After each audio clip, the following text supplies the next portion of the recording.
morning, y'all. Today we are on an adventure.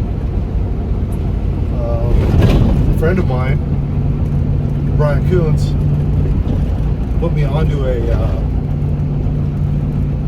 car that is very, very interesting to me, and it's reasonably priced.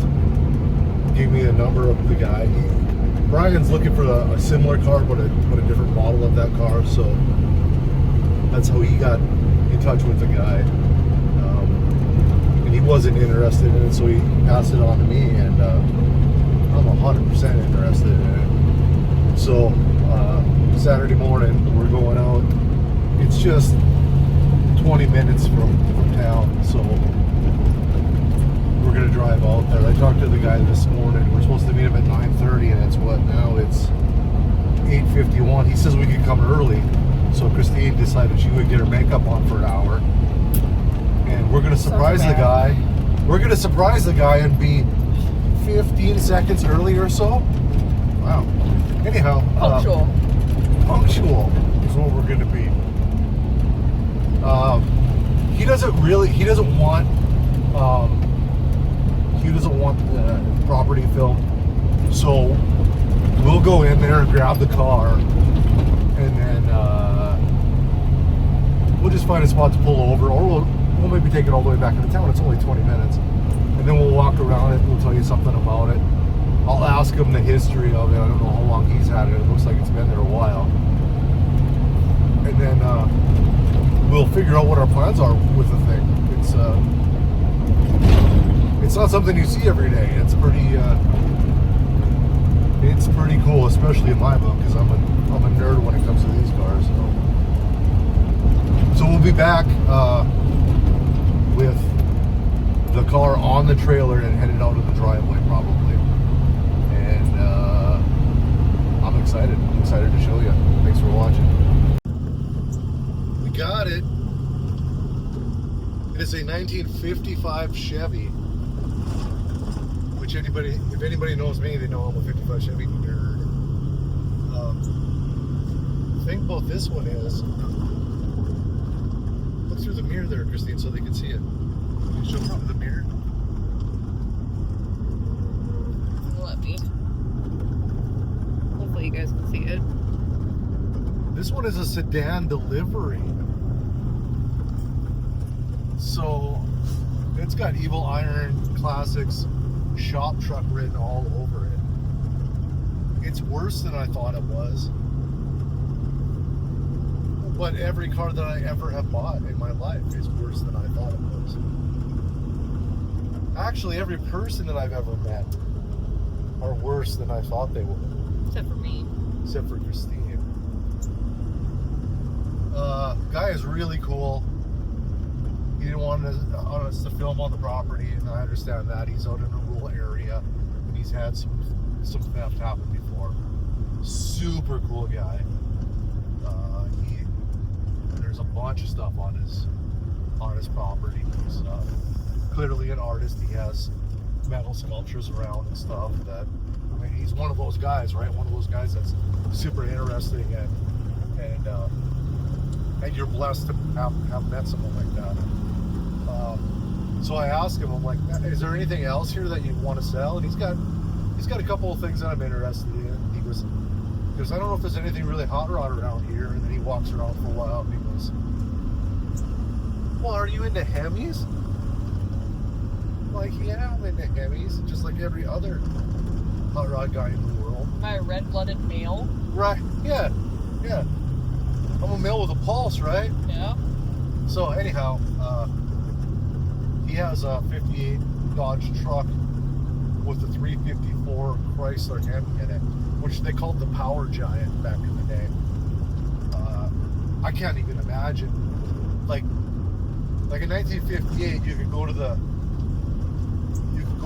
GM dealer and buy yourself a top of the line Chevy truck with a 261 6-cylinder in it, and you're gonna bust yourself out 125 horsepower.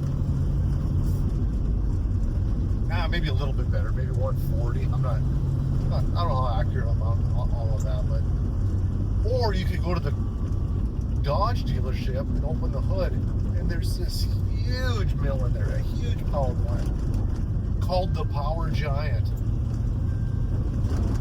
I mean, it had to have been a no-brainer, right? It had to have been like, oh, I can't put a big enough box on this truck that thing won't pull it. And that was a fact. That we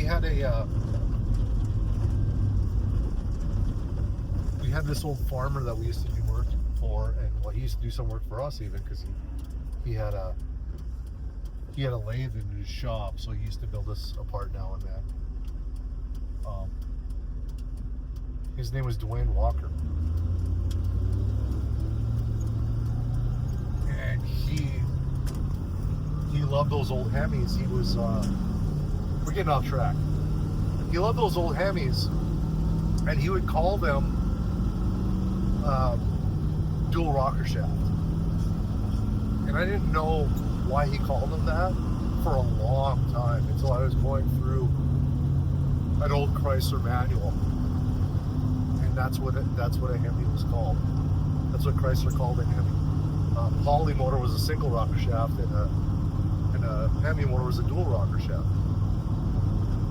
So he would refer to that stuff. He's like, I got an old truck with a dual rocker shaft motor in. No idea what he's even talking about until I went out there, either to pick something up that he machined for us or something. And I'm looking around, and every old truck on the property's got a Hemi in it. Then he sold me a couple of Hemis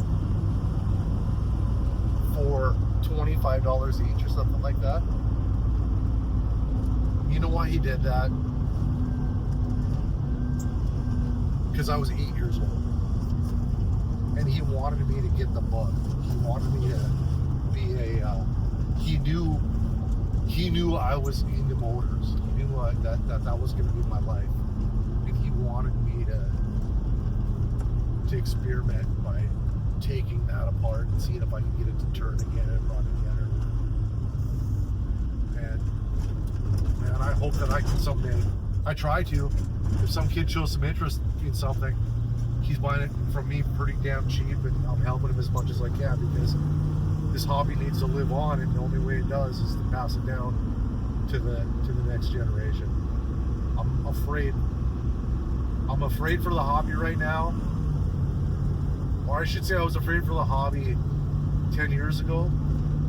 But boy, I get a lot of kids now, teenage kids, that ask a lot of questions at car shows and show a lot of interest, that say that their grandpa had something like this or whatever. So I think it's making a comeback. I think it's going to be all right. My friend also brought something up to me just the other day. I got this friend from high school, Sean, and he is the smartest guy I know, for real. And I was talking to him about that very thing, how like I'm one of the few guys left that wrenches on this kind of thing. And he goes, well, you know what'll happen is all of the people that have that stuff put away, they're passing away, right? 20 years.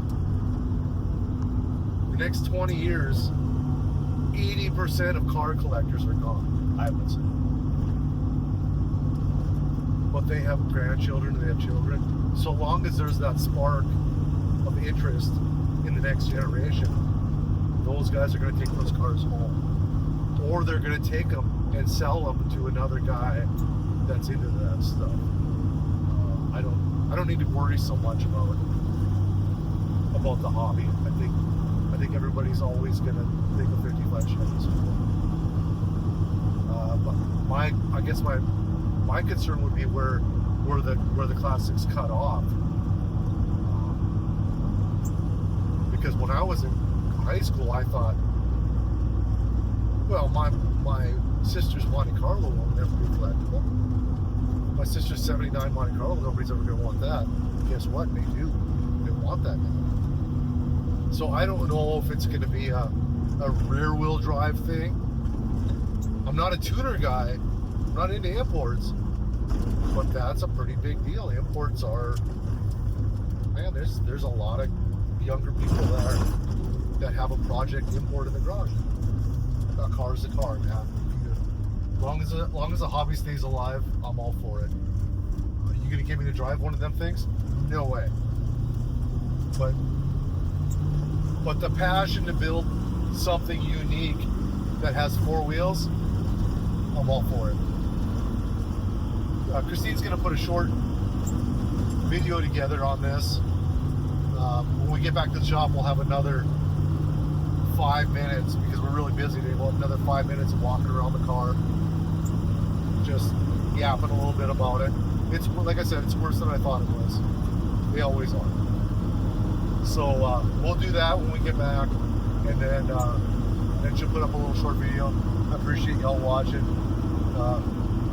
Wouldn't mind subscribing and liking, Sharing the video. Sharing's a big deal, huh? Yeah. If you could share this so it gets out.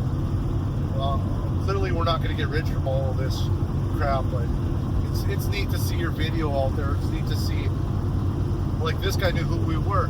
Granted, we're only 20 minutes from home, but that's kind of neat, you know. And then he asked how he finds the YouTube channel and stuff like this.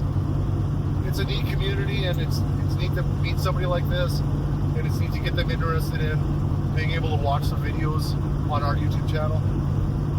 It's a great day. Thanks for watching.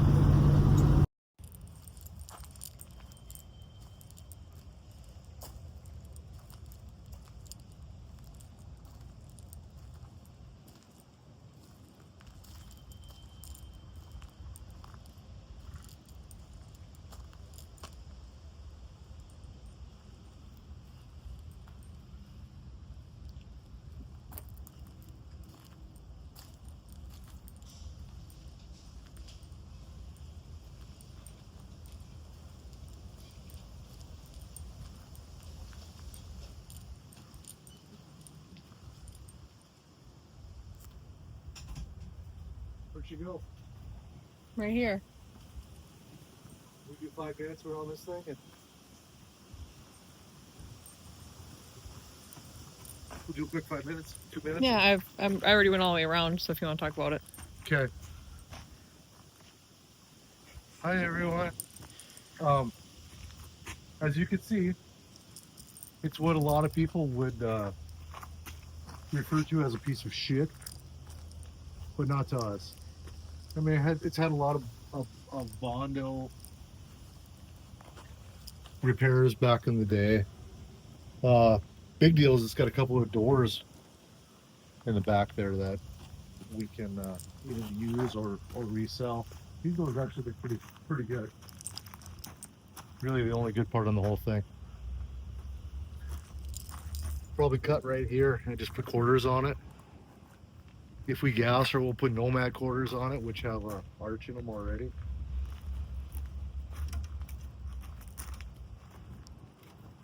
These ones aren't going to be hard to get off. I don't know what to do with it. I don't know if I want to sell it as a project or if I want to keep it as a shop truck. We just don't have a lot of time to mess with this shit, but I've come to realize that if I have time and money, this is what I do anyway. So why not just do it with my shop? Sedan delivery means it's a delivery truck, just like it says. So people, you know, whatever bread or whatever, they buy this thing. And the guy told us that the seats originally flipped forward. So, you know, they did have a latch and you put them forward so you could reach back and get whatever product you were selling. It has just sheet metal floors in it that somebody put in years ago. I sort of think we're going to gas her it, which I hate to be a one-trick pony, but It's too already cool. sitting like that. It's already sort of sitting like that. And I have a 348 with a blower. So, I don't know. But maybe one straight axle this one. We'll maybe just they make a spindle that raises. They don't make a spindle, people make spindles. And obviously that's what I will do. I'll look through some old magazines. I know Hot Rod's got an article on it from '63, right? Says here's how you raise the front of your 55 to 57 Chevy, and there's a damn article on it. And I'll find that article, and we'll take this shit apart, and we'll TIG weld it all together so it's safe, and we'll probably just use drum brakes on it still. I'm just old school at heart. I don't see any reason. I mean, the old guys did it the right way back in the day, as far as I'm concerned. I don't know why more people aren't just copying everything that they've done. Uh, I don't like the word progress. I don't like that. Anyhow, thanks for watching. We'll give you an update on what's going on with it on either on the Facebook page or something. Just we'll maybe have a vote as to what. I mean, everybody's going to vote for me to gas her because they want to watch me gas her. But even even to throw something quick together and get my friends to donate help and all of that, that's still a $20,000 deal. And man, I'm poor as shit, so I don't know. I'm rich in cars and poor in cash. Thanks for watching. We'll try to keep you updated. Thank you.